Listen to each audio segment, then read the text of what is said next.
ఇక్కడ మన దగ్గర ఉన్న అబ్బాయి పేరు ఉప్పాల కోటయ్య, ఉప్పాల కొండయ్య. వీళ్ళు మీ భార్య పేరు కోటేశ్వరి, ఉప్పాల కోటేశ్వరి. వీరికి ఎంతమంది పిల్లలయా? నలుగురు పిల్లలు. నలుగురు పిల్లల్లో ఒక పాపకి ఇక్కడ మన గుంటూరు ప్రభుత్వ హాస్పిటల్లో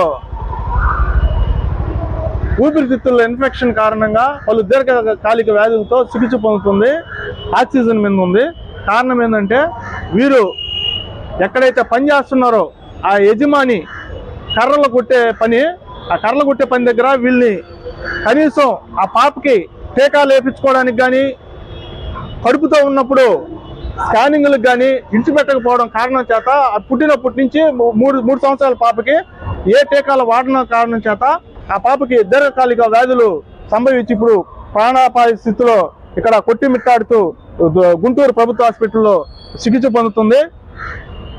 కారణం ఇప్పుడు ఏంటంటే వీళ్ళు అక్కడ వీరి యజమాని వీళ్ళని అష్ట కష్టాలు పడుతున్నాడని చెప్తున్నారు. బయటికి వీళ్ళు వెళ్ళిన దగ్గర నుంచి ఊరు మొహం చూడలేదు. ఏ ప్రభుత్వ పథకాలకి దూరంగా పెట్టుతూ వీళ్ళని చిత్రహింసలు గురి చేస్తున్నారని చెప్పి మనకి ఇక్కడ కొండయ్య మనకి తెలపడం జరుగుతుంది. అది విషయం చెప్పా. ఎక్కడది? పాత మామూలు అక్కడ. ఇప్పుడు వీళ్ళు ఏంటంటే మన పిఎన్ అనేది మహానాడుకి మనం చేసే వీడియోలు చూసి మనకి ఫోన్ చేయడం జరిగింది. నువ్వే కదా ఫోన్ చేసి నాకు? ఇతనే మనకి ఫోన్ చేయడం జరిగింది. మనం ఇక్కడ గుంటూరు హాస్పిటల్కి వచ్చాము, ప్రభుత్వ హాస్పిటల్కి వచ్చాము, పాపని చూసాము. తర్వాత ప్రభుత్వ డాక్టర్లతో మాట్లాడడం జరిగింది. పాపకి చికిత్స పొందుతుందని చెప్పి వాళ్ళు కూడా ధైర్యం చెప్పడం జరుగుతుంది. పోతే విషయం ఏంటంటే వీళ్ళు ఎంతమంది ఉన్నారా మొత్తం మీరు అక్కడ? 15 మంది 20 మంది. ఈ 15 మందిని ఏంటంటే మేము కష్టాలు పడతాం, మమ్మల్ని ఇడిపించమని చెప్పి అంటున్నారు. దానికి ఏంటంటే మన పిఎన్ అనేది వాళ్ళు ఒక లెటర్ రూపంలో మనకి రాసిస్తున్నారు. దేనికి రాసిస్తున్నారు మనకి లెటర్? ఇదే మమ్మల్ని నుంచి కొద్దిగా ఇడిపిస్తే పిల్లకాయలు బెల్లకాయలు చల్లాలతో అల్లాడిపోయి కష్టాలు పడిపోతాం, ఎటు పోయేదానికి లేదు. ఆ పిల్లకాయలు అల్లాడిపోతుంటారు. ఏం జరిగిందో అర్థం కాదు. అందుకోసం ఇప్పుడు మాకు అదే ఫోన్ చేసేది మిమ్మల్ని విడిపించాలని చెప్పి దానికి లెటర్ ఇది రాసేది. నీకు ఇష్టమేనా అక్కడి నుంచి ఇడిపించడానికి? అక్కడ మీరు పారిపోయేదానికి ఆస్కారం లేదా? అక్కడి నుంచి మొత్తం చుట్టూ కంపేసి సీసీ కెమెరాలు అవన్నీ పెట్టే గందరగోళం చేస్తాం. ఒకవేళ వెళ్ళిపోతే, ఒకవేళ అట్టకట్ట పనులు చేసే కాడి నుంచి వెళ్ళిపోతే ఏమవుతుంది? వెళ్ళిపోతే ఆడ కొడుతున్నారు సార్. కొడుతున్నారా? సరే, ఏం లేదు. మేము ఉన్నతాధికారులు తెలియజేసి మీకు ఖచ్చితంగా మిమ్మల్ని అక్కడ నిత్య పెట్టి అక్కడి నుంచి విడిపిస్తాము. ఇక మొదలు చేసుకుని పిల్లల్ని చదివించుకుంటా మీరు జాగ్రత్తగా ఇళ్ల దగ్గర పనులు చేసుకుంటుంటే మీ ప్రభుత్వ పథకాలు అందతాయి. ఇల్లు వాకిళ్ళు అన్ని ఇస్తుంది చాలా గవర్నమెంట్. ఇప్పుడు బిడ్డ స్కూల్కి చదివిస్తే 15,000 రూపాయలు తల్లికి వందనం కింద ఇస్తుంది. ఇవన్నీ జాగ్రత్తగా చేసుకుంటారా? సరే, మాకు ఒక లెటర్ రూపంలో రాసిస్తారా? దేనికి లెటర్ నాకు ఇస్తుండవు? మమ్మల్ని నుంచి ఇడిపిస్తే. ఎక్కడి నుంచి? ఏం పని చేస్తారు మీరు? సరే, సంతకం పెట్టేదొచ్చా? సరే, కానీ ఏళ్ళు ముద్ర ఇక్కడ మీ భార్య అక్కడ హాస్పిటల్ దగ్గర పెట్టుంది. అక్కడ ఇక్కడ పెట్టున్నారు. వీళ్ళు మనకి ఒక లెటర్ రూపంలో మనకి ఇవ్వడం జరిగింది. ఏంటంటే వీళ్ళు పనిచేసే దగ్గర నుంచి క్షేమంగా ఇడిచిపెట్టమని. ఏంటంటే వాళ్ళు పోలీస్ అధికారులను పెట్టి కూడా మిమ్మల్ని కొట్టడం జరుగుతుందని చెప్పావు కదా? ఇది చేస్తామని చెప్పారు. ఖచ్చితంగా దీన్ని ఉన్నతాధికారులకు తీసుకెళ్ళి ఖచ్చితంగా వీళ్ళకి మనం పిఎన్ అనేది మహాడు ఫుల్ భరోసా ఇచ్చి ఉన్నతాధికారులకు తెలియజేసి ఖచ్చితంగా వీళ్ళని మనం ఇడిపించబోతున్నాం అక్కడి నుంచి. సరే, ఖచ్చితంగా ధైర్యంగా ఉండండి.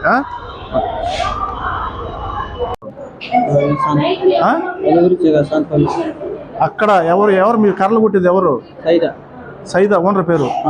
అక్కడ అదే మిమ్మల్ని ఇబ్బంది పెడుతున్నారని చెప్పేసి మాకు లెటర్ రాసిస్తా సంతకం పెడుతున్నారు. ఇది దేనికోసం? మిమ్మల్ని ఇడిపించడానికి మాకు పిఎన్ అనేది మనం లెటర్ ఇస్తున్నారు మీరు. అది మీ భార్య సంతకం పెడుతుంది ఇక్కడ. అర్థమవుతుందా? నీకు సంతకం పెట్టేది వచ్చా? రాదు. సరే, ఈ విధంగా వీళ్ళు కర్రలు కొట్టేది అక్కడ ఇడిపించాలని చెప్పి మనకి పిఎన్ అనేది మహానాడికి వీళ్ళు సంతకం పెట్టి ఇచ్చేసారు. వీళ్ళు ఖచ్చితంగా మనం అక్కడి నుంచి నిత్య పెట్టి శాఖ దగ్గర నుంచి మనం ఇడిపిస్తామని చెప్పి మీకు భరోసా కల్పిస్తున్నాం. అర్థమైందా? ధైర్యంగా ఉండండి, పాపం ట్రీట్మెంట్ చేసుకోండి. సరే,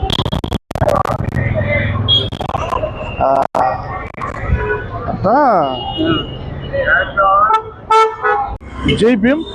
నా పేరు సౌటు సేనయ్య, పిఎన్ యానాది మహానాడు రాష్ట్ర అధ్యక్షుడిగా పనిచేస్తున్నాను. ఇప్పుడు మనం ఉన్నాము గుంటూరు ప్రభుత్వ హాస్పిటల్ దగ్గర ఉన్నాము.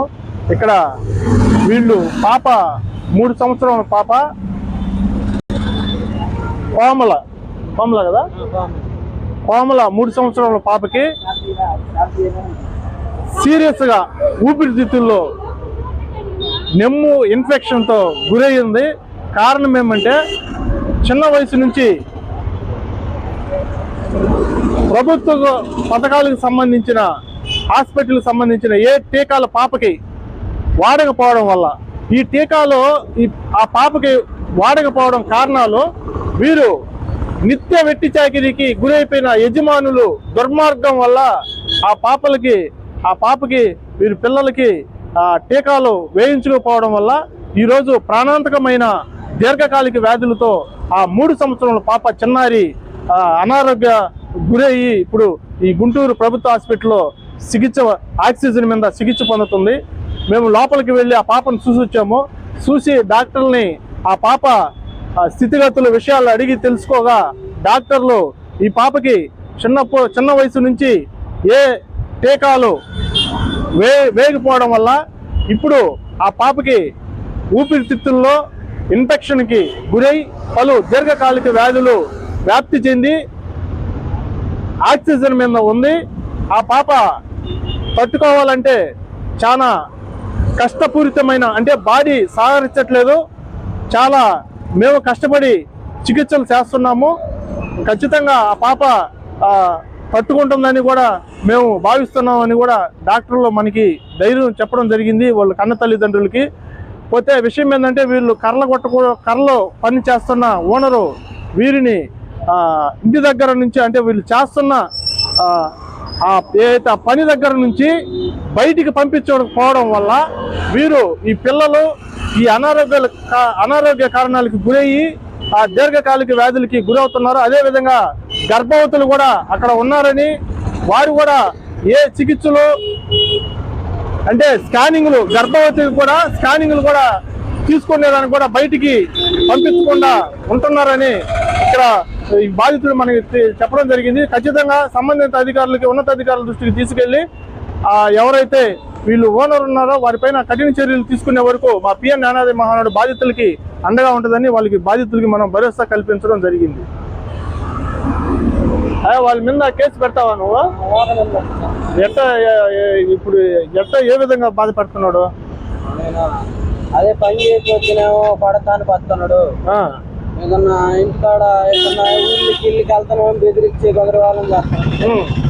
అందుకని అతను కేసు పెట్టాను. ఖచ్చితంగా కంప్లైంట్ ఇస్తావా? కంప్లైంట్ ఇస్తాను. కంప్లైంట్ ధైర్యంగా ఇప్పు, మేము అండగా ఉంటాం. ఏం జరిగింది చెప్పు. అంతకుముందు ఏమన్నా ఇచ్చావు కంప్లైంట్?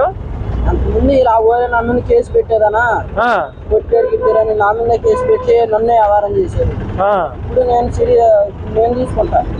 ఎన్ని పోలీసులు మాకు అండగా ఉంటే నేను కేసు పెడతారు. సరేనాయా? పోలీసు అంటే ఇప్పుడు మిమ్మల్ని ఎవరు ఫస్ట్ పోలీసు వాళ్ళు భయపెట్టారండి? ఏ పోలీసు వాళ్ళు భయపెట్టారు? అడ్డ రోడ్డు పోలీసు అయితే భయపెట్టారు. అలా కాదు, ఇప్పుడు మేము మీకు మా పిఎన్ జ్ఞానాది మహానాడు తరఫున మేము సపోర్ట్ ఉంటాం. మీకు ధైర్యంగా కేసు పెట్టండి. ఆ ఉన్నతాధికారుల దృష్టికి తీసుకెళ్ళి ఖచ్చితంగా మీకు న్యాయం జరగాలని మేము కోరుతాం. ఖచ్చితంగా పెడతావు కదా కేసు?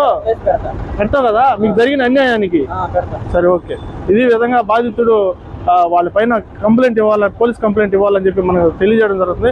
ఖచ్చితంగా పోలీస్ కంప్లైంట్ ఇచ్చి దీనికి ఎవరైతే బాధితులు ఉన్నారో, వీళ్ళు వెట్టి చాకిరీకి గురి చేసి ఎవరైతే ఇబ్బందికరంగా చేస్తున్నారో వారిపైన చట్టపరమైన చర్యలు తీసుకునేలా ఉన్నతాధికారులకి తెలియజేస్తామని మా పిఎన్ జ్ఞానాది మహానాడు తరఫున మేము తెలియజేయడం జరుగుతుంది.